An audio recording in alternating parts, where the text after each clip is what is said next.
welcome to GameGazm. I'm Bren. I'm Jay. And today we just may talk about the games that are coming out in May. It's the games in May. It is. Yeah. Maybe we'll stay. And eat some hay. I'll just lay. What do you say?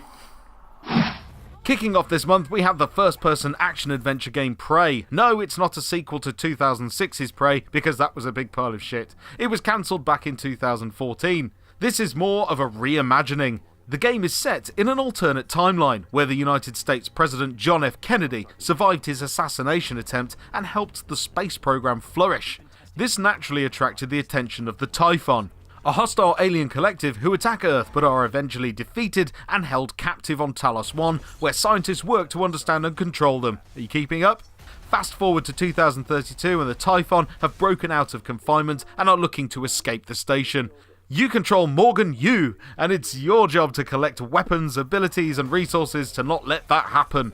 What makes Prey stand out though is the way the station is completely continuous rather than having separate levels or missions, at times requiring you to return to areas you previously explored. Think Metroid. The first hour is available to download now, and the full game releases on May 5th on PS4, Xbox One and PC.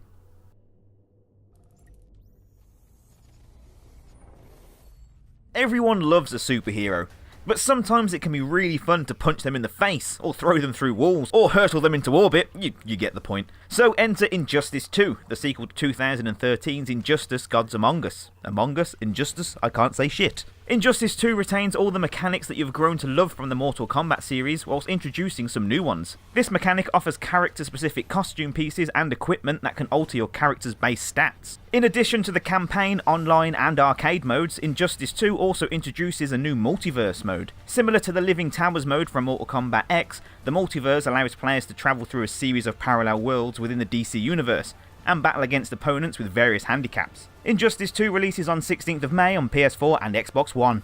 And Batman.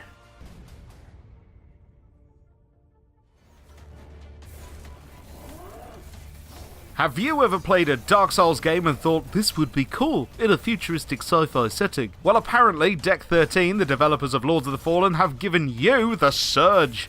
Set in a typical dystopian future where mankind has exhausted all its resources and has succumbed to environmental diseases. Similar to Dark Souls, the combat is hard as nails, but where it differs is the ability to target specific limbs of the mechanical bastard you are fighting. Lopping off an enemy's limb allows you to use it to craft new weapons and armour.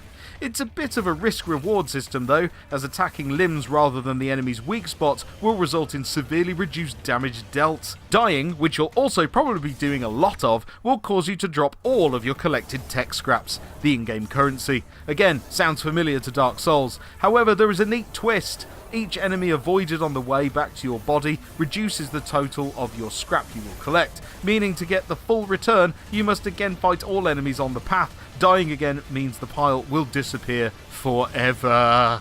So there is enough here for Dark Souls fans and newcomers alike when the game launches on 16th of May on PS4, Xbox One and PC. Just have some spare controllers on standby. And pants. It's not scary, I'd just like to have spare pants.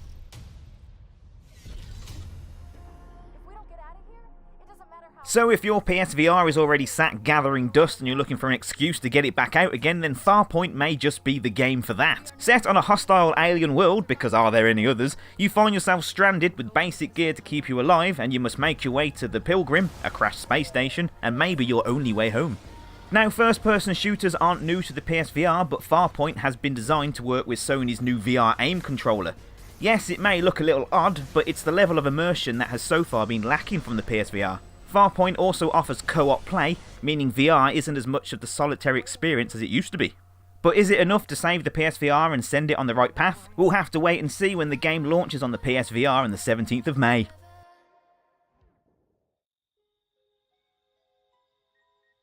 The last entry on our list is a game that style is one that many have tried before and failed. Yeah, that's right, Evolve, I'm looking at you. Friday the 13th, The Game, is an asymmetrical third-person survival horror game. Just rolls off the tongue, that one. It pits you up to 7 players controlling Camp Crystal Lake counsellors against 1 player controlling Jason Voorhees. It originally started development as Slasher Volume 1 Summer Camp before obtaining the license to use the Friday the 13th name. It then went on to be a massively successful Kickstarter campaign. The objective of the counsellors is to escape from the camp or survive until time runs out on the session, while Jason's objective is to kill all the remaining players. Jason has heightened senses and the ability to teleport anywhere the player wants, which I can imagine creating several brown trouser moments for other players. If you're thinking it feels a lot like Friday the 13th films, then you'd be right, as the original composer is back for the music, and the actor who played Jason Voorhees, Kane Hodder, reprises his role via motion capture. Oh yeah! There will be a single player mode released at a later date, but for now you'll have to make do with the multiplayer modes. So get plenty of spare underwear ready for the 26th of May when the game releases digitally on PS4, Xbox One and PC. A physical copy is said to be released later in the year. And that was the 5 biggest games that are on our cherry-picked list coming out in May. Yeah, so there are a lot more, and if you want to know the full list, I'm going to put it in the description just below. Absolutely, so peruse that and also leave us your comments of what you're looking forward to playing in this month of May. As always, I've been Bren. I've been Jay. And we'll see you in the next video. Bye-bye!